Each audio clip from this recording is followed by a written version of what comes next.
بسم اللہ الرحمن الرحیم۔ ہر بندے پہ امام حسین کی نگاہ ہوتی ہے۔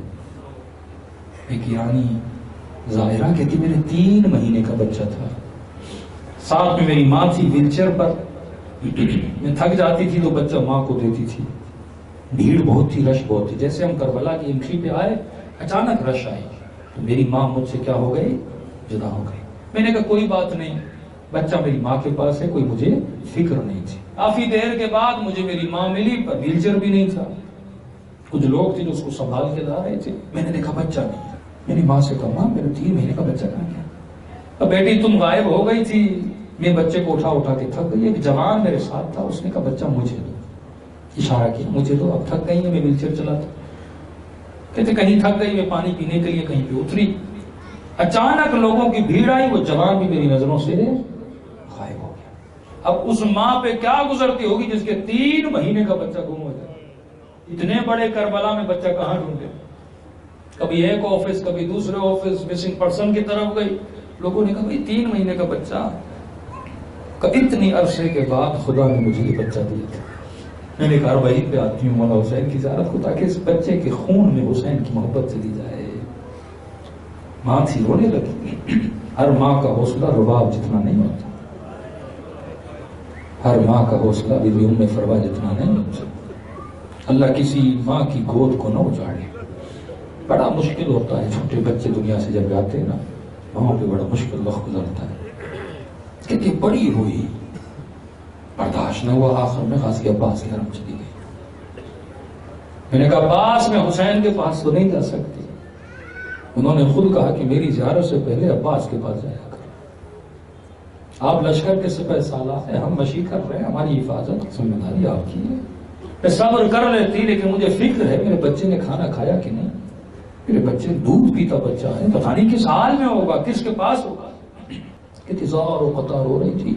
اتنے میں ایک خاتون نے ایک ویل چیئر کی طرف اشارہ کیا کہ آپ کی امی کا ویل چیئر نہیں ہے؟ میں نے کہا دوڑی آگے گئی، میں نے دیکھا وہی ویل چیئر ہے۔ دیکھا اس ویل چیئر کے آگے ایک عراقی خاتون بیٹھی، اس کی گود میں 3 مہینے کا بچہ ہے۔ میں نے غور سے دیکھا، میں نے کہا یہ تو میرا بچہ ہے۔ ماں خوش ہوئی، دوڑی وہی بچے کو سینے سے لگایا کہ میرے لال تو کہاں تھا، میں اتنے دنوں سے تجھے ڈھونڈ رہی ہوں۔ عراقی خاتون کو کہا میرا بچہ آپ کے پاس کیا کر رہا ہے؟ عباس نے بھیجا تھا۔ اب کیا مطلب؟ کہ تم جانتی ہو نا، ہر عراقی زائر حسین کی خدمت کرتا ہے کہاں؟ کہ جس کے پاس گھر ہے وہ گھر میں بلاتا ہے، جو نظر نیاز کر سکتا ہے وہ سبیل لگاتا ہے، جو کپڑے دھو سکتا ہے کپڑے دھوتا ہے۔ میں بڑی غریب ہوں، جھوپڑی میں سمجھو رہنے والی ہوں، میری 2 وقت کی روٹی بھی بڑی مشکل سے پوری ہوتی ہے، لیکن دل تو ہے نا کہ میں بھی امام حسین کی ظاہر کی کیا کروں، خدمت کروں۔ میں آ گئی سیدھا حضرت عباس کے پاس، میں نے کہا غازی عباس آپ کریم ہیں۔ کریم کا مطلب وہ کسی کو خالی ہاتھ واپس نہیں لوٹاتے، کہ آپ کا کرم صرف امیروں پر ہے، صاحبان حیثیت پر ہے، جن پر گھر ہے ان کا ہے۔ ہم غریب ہیں، دینے کے لیے کچھ بھی نہیں، تو کیا مطلب میں آپ کی نظر نہ کروں، نیاز نہ کروں، ثواب نہ کماؤں؟ یہ ثواب صرف امیر کمائیں جن کے پاس پیسے ہیں۔ میں نے بڑا شکوہ کیا، رات کو سو گئی، خواب میں غازی عباس آئے، فرمائے مومنہ ہم کریم ہیں۔ کس نے کہا ہم تجھے محروم کریں گے؟ کہ کچھ نہیں دے سکتی، کوئی بات نہیں، تیرے سینے میں دودھ ہے، میرے 3 مہینے کا ننھا سا ظاہر آ رہا ہے، تو ظاہر کو دودھ پلا دے، علی اصغر کی نظر کر کے جو ہے وہ دے، ہم قبول کریں گے۔ میں نے کہا غازی بچہ کہاں ملے گا؟ کہ میری حرم آتی جا، بچہ خود مل جائے گا، کیونکہ ڈیلی آتی تھی، حرم کے چکر لگاتی تھی، کوئی بچہ نہیں۔ میں نے کہا غازی عباس کو ننھا سا ظاہر کھا، ایک دن میں نے دیکھا ایک جوان ہے، اس کی گود میں بچہ ہے، بچہ شدید رو رہا ہے۔ جوان کے قریب گئی، میں نے کہا اس کی ماں کہاں؟ اس نے کہا مجھے نہیں پتا، اشارہ کیا، پھر میں محسوس کیا کہ یہ گونگا بھی ہے، بہرا بھی ہے بیچارہ۔ اس نے مجھے بچہ دیا کہ بچہ بھوک سے مرنے جا، اسے دودھ پلایا، مجھے بچہ دے کے وہ چلا گیا۔ کہتی ہے 3 دن میں نے اس بچے کو دودھ پلایا، یہ میرے گھر کا ننھا سا مہمان تھا۔ 3 دن گزرے، پھر خواب میں حضرت عباس کو دیکھا۔ میں نے کہا غازی اب اس بچے کو کہاں کروں؟ کہ میرے حرم میں آ کے بیٹھ جا، جس کی امانت ہے وہ خود لے کر چلی جائے گی۔ اور اس زائرہ کو کہنا پریشان ہونے کی ضرورت نہیں ہے، عباس کی نگاہیں تم سب پر ہیں۔ ہو سکتا مجلس حسین میں آئے اہل بیت کی نگاہ نہ ہو. جو زیارت پہ جاتا ہے اس پہ نگاہ ہے، جو مولا کی مجلس میں آتا ہے ہمیں صرف توجہ کرنی ہے اہل بیت کی طرف. اور میں تو ایک قدم ہم 10 قدم آتے ہیں. اور ایک قدم آیا، غلام کو کہا جب حسین میرے قریب آئے نا مجھے بتانا. آنکھیں پہ پٹی تھی. غلام نے کہا اللہ اکبر کا کیا ہوا؟ کہ علی اکبر استقبال کے لیے آئے. بھائی نے 2 مرتبہ کہا اللہ اکبر کا کیا ہوا؟ کہ عباس استقبال کے لیے آئے.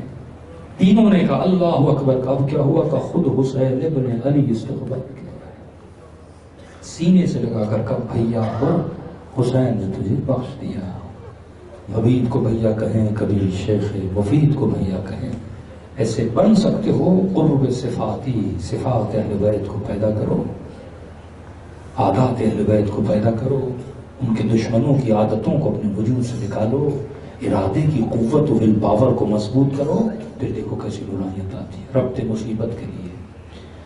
مولا کا ایک بوڑھا ظاہر کہ میں نے دیکھا کہ لوگ چوک در چوک کربلا جا رہے ہیں. میرا دل رو پڑا ہے. کون ہے جس کا دل نہ ہو کہ میں حسین کی زیارت کو جاؤں؟ میں نے شکوہ کیا امام حسین سے، مولا آپ کی زیارت صرف امیروں کے لیے ہے. خواب میں امام کو دیکھا. امام نے فرمایا ظاہر اگر کربلا آ سکتے ہو حتی الامکان آیا کرو، لیکن اگر بیمار ہو فقیر ہو نہیں آ سکتے تو ہم کریم ہیں. کس نے کہا ہم تجھے ثواب زیارت نہیں دیں گے؟ کہ اپنے گھر میں بیٹھ کر مجھ غریب حسین کو ایک سلام کیا کر. کہ امام سلام کروں گا ثواب زیارت مل جائے گا. کہ جب مجھے سلام کرو نا اگر نہ چاہتے ہوئے تیری آنکھوں سے آنسو آ جائیں کہ یہ مت سمجھنا یہ تیرے آنسو ہیں، حسین نے تجھے تیرے سلام کا جواب دے دیا. کہ اگر مر گیا نا اس کے بعد تیرے نام اعمال میں لکھا جائے گا یہ حسین کی زیارت کر کے گیا. ان کو کربلا لے کر چلے، سلام کرے اپنے مولا کی مظلومیت پہ، اور دعا کرے خدا ان مجلسوں کے صدقے میں ہم سب کو ثواب زیارت حسین نصیب کرے. السلام علی الحسین وعلی علی ابن الحسین. سب ملتے وعلی اولاد الحسین وعلی اصحاب. سب مل کے بلند آواز السلام علی الحسین وعلی علی ابن الحسین وعلی اولاد وعلی اصحاب